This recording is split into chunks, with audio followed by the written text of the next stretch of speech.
way to answer your question here would be to make a video. So what we have here is we have this idea that you can take a fair-sided die, right? A fair-sided die should land on 6 1 out of 6 times, right? And so if they rolled it 200 times, then 1/6 times 200 would tell you what you theoretically should get.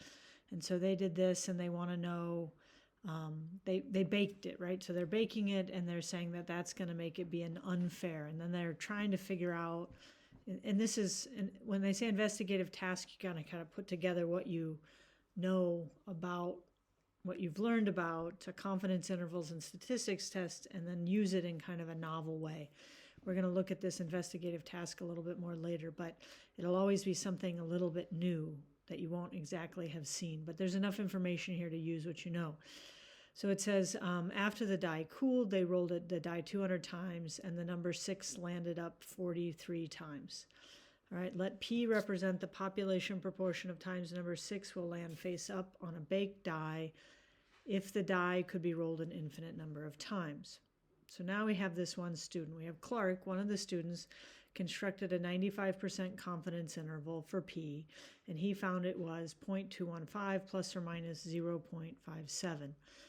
Does this interval provide convincing statistical evidence that number 6 will land face up more often when baked than a fair die? Explain your reasoning.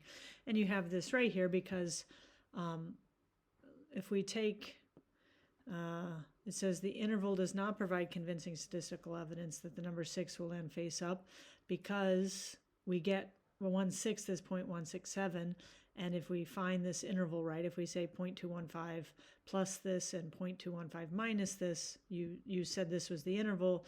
And since this interval contains what it should, we would say, well, no, it doesn't contain, it doesn't provide statistical evidence, right? This is saying it's still, this baked die could very well act just like a normal dice. All right, and then we have this next student, Ariella. She suggested that they conduct a significance test to investigate this claim. She said, let's let the null be that P equals 1/6 and the alternative be that it's greater than 1/6 at the significance level of 0.05. She obtained a test statistic of 1.83 with a p-value of 0.033. Do these results?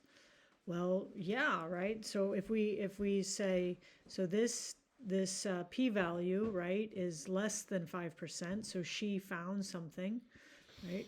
And you have this, I think you must have looked up, because the answer here is correct, so you didn't have it incorrect when you wrote it, but you're saying, hey, I looked it up, I didn't understand. So if she finds, right, a p-value of less than 0.05 on a test of significance, there is convincing statistical evidence that the proportion of times 6 will land faced up on a baked die is greater than 1/6, right? Because that's what she was testing for, right? It's not asking you to do the significance test. It's just asking you to interpret the results. So yes, this is. Now, this is strange because one person's method, Clark, says, no, it's not significant because it's within the confidence interval. And then hers is saying, wait a second, it's out of the it's not out of the confidence interval.